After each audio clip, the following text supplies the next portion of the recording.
अस्सलाम वालेकुम dear students. आज के लेक्चर में हम बात करेंगे डी मूवरीज थ्योरम के बारे में। डी मूवरीज थ्योरम क्या होता है? एमएमपी के अंदर इसका काफ़ी ज़्यादा इस्तेमाल किया जाता है कम्प्लेक्स नंबर्स के अंदर, और इसके साथ आप इसको पहले भी डिस्कस कर चुके हैं फर्स्ट ईयर सेकंड ईयर की मैथ के अंदर। सो वही कुछ है, दोबारा आज हम इसका दोबारा प्रूफ देख लेते हैं कि इसको हम एमएमपी के अंदर हम किस तरह से यूज़ कर सकते हैं। सो स्टार्ट करते हैं हम इसकी स्टेटमेंट के साथ, जो है वो स्टेटमेंट स्टेट एंड इसका जो स्टेटमेंट के साथ हम इसको स्टार्ट करते हैं। इसकी स्टेटमेंट हमें क्या कहती है? लेट कर लेते हैं कि ये जो हमारे पास कोई भी जेड है ये किसके बराबर है? ये हमारे पास इस चीज़ के बराबर है, यानी कि cos theta plus iota sine theta के बराबर है। ठीक है, be a complex next number, ये हमारे पास कोई भी एक कम्प्लेक्स नंबर है। Then z raise to the power n किसके बराबर होगी? इस चीज़ के बराबर होगी। ठीक है, और इसको हम मज़ीद क्या लिख सकते हैं? Cos n theta plus iota sine n theta के फॉर्म में हम इसको लिख सकते हैं। और यहाँ पर ये जो हमारे पास एन है वो क्या है हमारे पास? Where n is an integer, n हमारे पास एक इंटेजर है। ठीक है, सो ये जो फॉर्म है ना हमारे पास, ये हमारे पास होती है डी मूवरीज थ्योरम, इसको हम कहते हैं। ठीक है, इसी को हमने प्रूव करना है, इसको हम प्रूफ देख लेते हैं। ठीक है, सो प्रूफ देख लेते हैं इसका। We have to prove that cos, ये हमने प्रूव करनी है इक्वेशन। ठीक है, जो थ्योरम जो मेन हमारे पास जो डी मूवरीज थ्योरम है, cos theta plus iota sine theta हो raise to the power n, ये किसके बराबर होता है? Cos n theta plus iota sine n theta के बराबर होता है। ठीक है, इसको हमने प्रूव करना है। ठीक है, इसके लिए हम कुछ केसेस कंसीडर कर लेंगे। सबसे पहले बात करते हैं केस नंबर 1 की। ठीक है, केस नंबर 1 में हम क्या करते हैं? First we shall prove it is correct for all positive integers. सबसे पहले हम इस थ्योरम को तमाम पॉजिटिव इंटीजर्स के लिए हम इसको प्रूव करेंगे। ठीक है, प्रूव पॉजिटिव इंटीजर्स के लिए प्रूव करने हैं तो we shall prove it by mathematical induction method. इसको मैथमेटिकल इंडक्शन मेथड के साथ हम प्रूव करेंगे।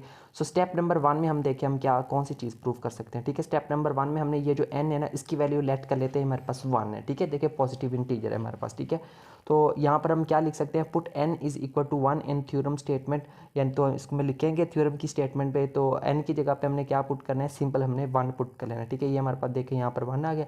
इसी तरह भी यहाँ पर भी देखिए n आ रहा था, तो उसकी जगह पे भी हमने क्या पुट कर लिया है?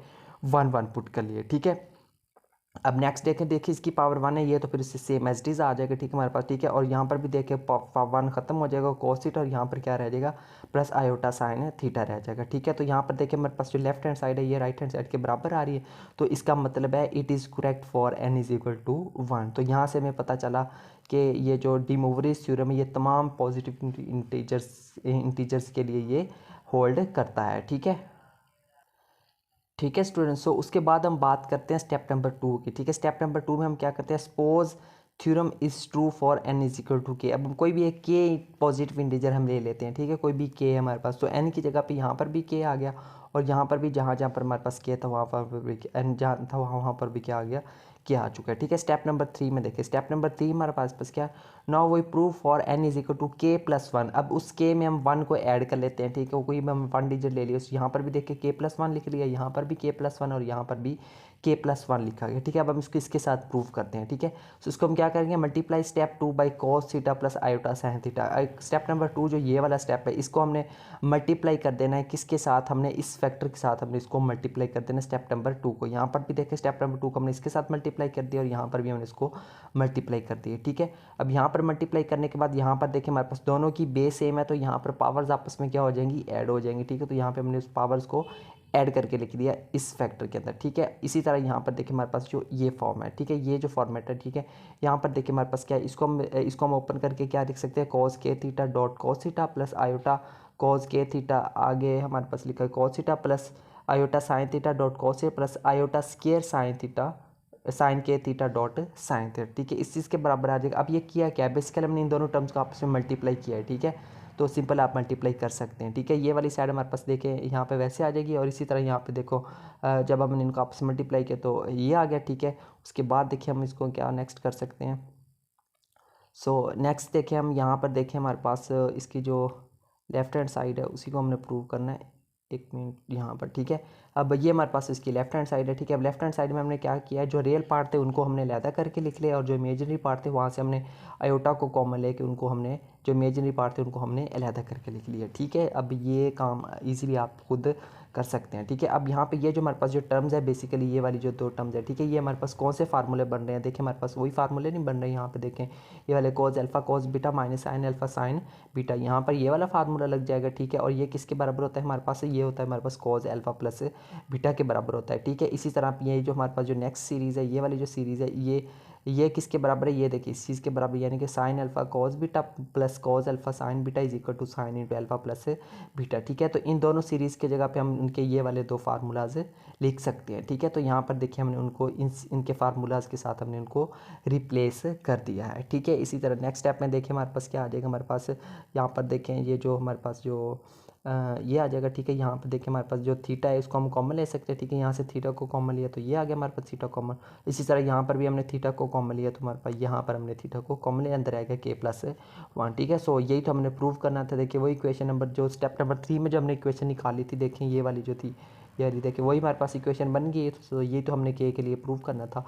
तो इसके साथ ही हमने क्या प्रूव कर लिया, हमने केस नंबर 2 को भी हमने प्रूव कर लिया है। ठीक है, सॉरी केस नंबर 1 को हमने प्रूव कर लिया है। ठीक है, सो अब हम देखते हैं केस नंबर 2। ठीक है, केस नंबर 2 देखें हमारे पास क्या है।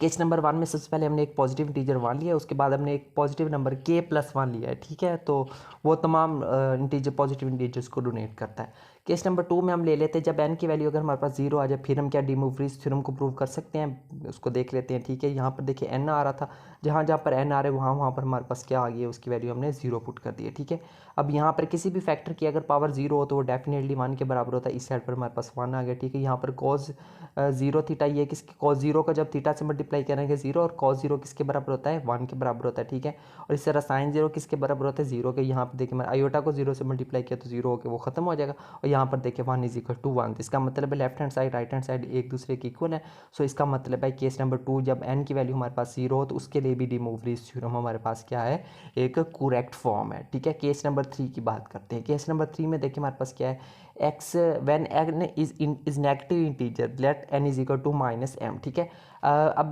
जो n है इसको हम लेट कर देते हैं। अब ये इसके हम प्रूव करते हैं नेगेटिव इंटीजर के लिए, वो नेगेटिव इंटीजर हमने माइनस m ले लिया, जो कि माइनस m जो है वो तमाम नेगेटिव इंटीजर्स को यहाँ पर डोनेट कर रहा है। ठीक है, तो सो जहाँ जहाँ पर हमारे पास जो n आ रहा था वहाँ पर हमने इसको किसके साथ रिप्लेस कर दिया है, माइनस m के साथ रिप्लेस कर। अब ऊपर इसकी पावर देखिए -1 है, तो इसका मतलब बटे के जब नीचे आएगी उसका रेसिप्रोकल लेंगे तो वो क्या हो जाएगी, प्लस हो जाएगी। ठीक है, अब यहाँ पर देखिए ये हमारे पास आ गया। अब इसकी क्या करेंगे, इसको हम रेशनलाइज करेंगे। रेशनलाइज कैसे करते हैं, रेशनलाइजेशन करते हैं, जो नीचे वाली टर्म होती है इसके ऑपोजिट साइन से हम उसको मल्टीप्लाई भी करते हैं और डिवाइड भी करते हैं। यहाँ पर देखिए दरमियान में प्लस आ रहा है ना, तो दरमियान में माइनस लगाकर यहाँ पर हमने उसको मल्टीप्लाई भी कर दे रहे हैं और डिवाइड भी कर दे रहे हैं, इसको बोलते हैं रेशनलाइजेशन। ठीक है, सो यहाँ पर देखें। ठीक है, तो ये हमने रेशनलाइजेशन हमने यहाँ पे कर दी। ठीक है, ये वाला फैक्टर जो है वो इसको 1 के साथ मल्टीप्लाई कर दी यहाँ पे, तो हमारे पास यहाँ पर ये स्टेप आ जाएगा। ठीक है, इसी तरह भी ये देखिए ये हमारे पास दोनों स्टेप क्या है, a plus B into A minus B है, तो ये किसके बराबर आ जाएगी, A square minus B square के बराबर आ जाएगा। ठीक है, यहाँ पे देखिए हमारे पास आयोटा स्केयर है, इसकी जब वैल्यू -1 पुट करेंगे तो वो माइनस माइनस क्या हो जाएगा, प्लस हो जाएगा। ठीक है, तो वो हमारे पास यहाँ पे आ जाएगा, प्लस की फॉर्म में आ जाएगा। ठीक है, तो ये हमने इसको प्लस की फॉर्म में लिख दिया। ठीक है, सो नेक्स्ट देखिए यहाँ पे put minus m is equal to n minus n की जगह पे अगर हम एम एन पुट करें तो देखिए हमारे पास दोबारा कौन सी फॉर्म बनती है, ये वाली फॉर्म बन जाती है। ठीक है, तो इसको हम क्वेश्चन नंबर 3 भी कह सकते हैं या फिर हम सिर्फ कह सकते हैं जो केस नंबर 3 भी यहाँ पे हमने इसको प्रूव कर लिया है। ठीक है, सो नेक्स्ट देखिए हम क्या लिख सकेंगे। So theorem is true for all negative integers, equation number 3। ठीक है, तो by equation number 1 2 and 3, equation number 1 2 और 3 यानी कि 3 केसेस हमने यूज़ किए, तीनों केसेस मैंने 3 इक्वेशन बोली। सो हम कह सकते हैं theorem is true for all integers. तो हम कह सकते हैं कि जो डी मूवरीज थ्योरम है ये तमाम इंटीजर, चाहे वो पॉजिटिव इंटीजर है, नेगेटिव इंटीजर है या ज़ीरो है, उन तमाम के लिए डी मूवरीज थ्योरम क्या करता है, होल्ड करता है। ठीक है, सो ये था हमारा आज का लेक्चर, जिसमें हमने डी मूवरीज थ्योरम को डिस्कस किया है। यहाँ पे आप इसके स्क्रीनशॉट भी ले सकते हैं। मिलते हैं नेक्स्ट लेक्चर में, तब तक के लिए टेक केयर एंड अल्लाह हाफिज़।